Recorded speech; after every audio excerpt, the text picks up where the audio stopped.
ओम साईराम।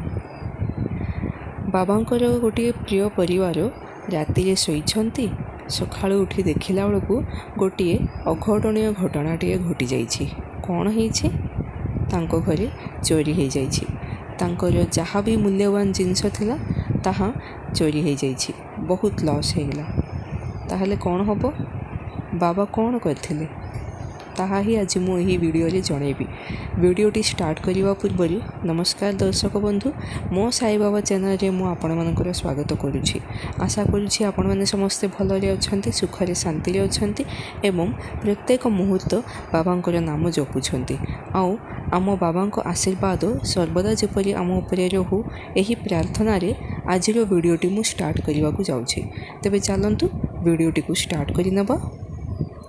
दर्शक बंधु, जेपरी मु आजिर वीडियो रे कहिछि जे गोटे परिवार अच्छी जहाँकि बाबांकर भक्त से माने बहुत डेडिकेटेड आउ बाबा को बहुत से माने मानती। दुर्भाग्यवशतः तांको घरे दिने चोरी हो जाइथिला।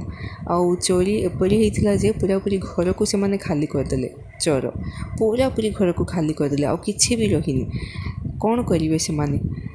सेमान को बहुत खराब लगिला, बहुत दुख लगिला, बहुत कांद माड़िला, किंतु करिवे कौन? किछि भी करि परिबेनी ना। सेथिपे से माने कौन कले, गले पुलिस स्टेशन आउ जाइकि सेठी कंप्लेंट करिकि आसिले। पूरापूरी हेल्पलेस परी से माने भाबिले, होपलेस हो गले। से माने को एमिति लागिला जे मुहूर्तक मध्य रे तांकर आज पर्यंत जहाँ भी कष्ट थिला ताहा पूरापूरी लॉस हो गला, वेस्ट हो गला। एही परी से माने भाबिले। आउ जेहेतु से माने बहुत बाबा को मानती, से माने साई भक्त थिले, सेथिपे से माने बाबा को निजर दुख मनरे मनरे शुणाउछंती। आउ बाबा कौन करथिबे? बाबा निश्चय किछि तो करथिबे ना। एही घर जी माने महिला जी अछंती से मैडम कौन कले, बाबा को मनरे मनरे भाबिले जे बाबा मु 40 दिन पर्यंत कंटिन्यूअसली आपणको मंदिर आसीबी, आउ आपणकर मु दर्शन करिबी। मो घर जहाँ भी सब जिनस हजिगला ताहा पुणी आमको फेरे दियंतु। एहीपरि से मनरे भाबिथिले। आउ से किछि भी भाबिलेनी, ना वर्षा ना खरा कौनसी भी प्रकार भी असुविधाटा तांकर थाउ, से किंतु रहिलेनी। से एकदम माने दृढ़ विश्वास सहित से 40 दिन पर्यंत बाबा को मंदिर से जाउथिले आसुथिले। ताहले बाबा कौन करथिबे? बाबा तो निश्चय मिराकल करिथिबे। बाबा तो सबोले निज भक्तों ही ना अछंती। हाँ दर्शक बंधु, बाबा मध्य निश्चय मिराकलटी करिथिले। ताहा कौन करथिले ताहा मध्य मु आपण मानकु जणेबी, किंतु ताहा जणेबा पूर्व गोटे छोट इनफॉरमेशन मु देवा पई चाहूछि। एही वीडियो रो डिस्क्रिप्शन बॉक्स रे गोटे व्हाट्सएप नंबर टी अछि, जहाँ कि मोर आपण मानक मध्य जे भी निज जीवन में घटिथिबा कौनसी भी मिराकल आम सहित जदि शेयर करिया पई चाहूछंती ताहले निश्चय करि परिबे।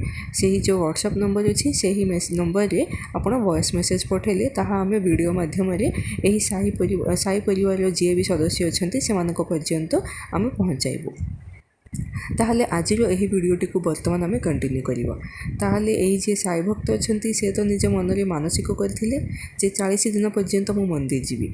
जेपरि से भाबिथिले सेही परि सबुदिन से सकाळु बाबा को मंदिर जाउथिले, खाली पादरे जाउथिले, आउ बाबा को दर्शन करिकि से आसुथिले। आउ ना खरा ना वर्षा कौनसी भी प्रकार माने ऑब्स्टेकल आसिले मध्य से रहु नथिले। तांकर केवल गोटे ही एम थिला जे तांको बाबा को दर्शन करिवार अछि। से बाबा को कहिछंती जे मु 40 दिन पर्यंत आपणकर दर्शन करिवि मंदिर आसिकी, ताहा मु करिवि। एही परि से पूरापूरी प्रतिज्ञाबद्ध थिले। आउ से जेपरि बाबा को प्रॉमिस करथिले सेही परि से मंदिर मध्य जाउथिले। ताहले बाबा तो निश्चय कौन गोटे मिराकल करिथिबे ना। बाबा को एही परि भक्त बहुत पसंद, जे बाबा को ऊपर माने पूरापूरी भार रखिकी बाबा को विश्वास करेंगे। यहीपरी भक्त जे भी थे बाबा तांको बहुत पसंद करती। से बाबा मध्य मिराकलटी करथिले। ताहा कौन करथिले? यही जी मैडम अच्छा से 39 डेज पर्यंत मंदिर जाइए, आउ 40th डे आसला। आउ से दिन मध्य से जेपरी मनरे भाभी से मंदिर गले, मंदिर से घर को आसिले। दर्शक बंधु, आपण मैंने किए विश्वास करेंगे, से घर को आसिले। घर को जस्ट आसिक मैंने भीतर को मध्य जाइना, जस्ट तांको पाद घर भीतर को रखिले। एतिक भितर तांको हजबैंड को फोन बाजिला, माने रिंग है। आउ से फोन उठे जिते कथा से माने जानी पारले जे पुलिस स्टेशन रो तांको फोन आसी। आउ ताहा कोन ଆଉ ହେବାର କ'ଣ ଅଛି, ବାବାଙ୍କ ଆଶୀର୍ବାଦ ତ ଅଛି ନା, ସେଥିପାଇଁ ସବୁ ତ ଖୁସିର ଇନଫର୍ମେସନ୍ ହିଁ ମିଳିବ। ହଁ ଦର୍ଶକ ବନ୍ଧୁ, ପୋଲିସ୍ ଷ୍ଟେସନରୁ ତାଙ୍କୁ ଫୋନ୍ ଆସିଲା ଯେ ଆପଣଙ୍କର ଯାହା ବି ଜିନିଷ ହଜିଯାଇଥିଲା ତାହା ସବୁ ମିଳିଗଲା, ଥରେ ଷ୍ଟେସନ୍ ଆସିକି ତାହା କନଫର୍ମ କରିନିଅନ୍ତୁ। ଏହିପରି ଫୋନ୍ ଆସିଲା। ସେମାନେ ବହୁତ ଖୁସି ହେଇଗଲେ। ସାଙ୍ଗେ ସାଙ୍ଗେ ସେମାନେ ଗଲେ ପୋଲିସ୍ ଷ୍ଟେସନକୁ ଗଲେ। ଆଉ ସେମାନେ ଯେହେତୁ ବାବାଙ୍କର ବ୍ଲେସିଂସ୍ ଅଛି ନା, ସେଥିପାଇଁ ତାଙ୍କ ଜିନିଷ ହେଇଥିଲା ଆଉ ସବୁ ଜିନିଷ ତାଙ୍କର ମିଳିଗଲା। ଦର୍ଶକ ବନ୍ଧୁ, କେତେ ସୁନ୍ଦର ଅନୁଭୂତି ନା। ସେ ମନ୍ଦିରରୁ ଘରକୁ ଆସିଛନ୍ତି, ଜଷ୍ଟ ପାଦ ଦେଇଛନ୍ତି, ଆଉ ତାହା ବି 40th ଡେ। ଘର ଭିତରେ ଜଷ୍ଟ ପାଦ ଦେଇଛନ୍ତି, ବାବା ନିଜର ମିରାକଲ୍ ଦେଖିଦେଲେ, ନିଜ ବ୍ଲେସିଂସ୍ ତାଙ୍କୁ ଦେଇଦେଲେ ନା। ବହୁତ ସୁନ୍ଦର ମିରାକଲ୍ଟା। ନିଶ୍ଚୟ ଆପଣମାନଙ୍କୁ ଭଲ ଲାଗିବ। ସେଥିପାଇଁ ମନରେ ଥରେ ଓମ୍ ସାଇରାମ୍ ବୋଲି ଭାବିବା କିନ୍ତୁ ଭୁଲିବେନି। ଆଜି ପାଇଁ ବିଦାୟ ଦିଅନ୍ତୁ। କାଲି ପୁଣି ଥରେ ମୁଁ ଆପଣମାନଙ୍କ ସମ୍ମୁଖରେ ବହୁତ ସୁନ୍ଦର ମିରାକଲ୍ ସହିତ ପ୍ରସ୍ତୁତ ହେବି। ଓମ୍ ସାଇରାମ୍।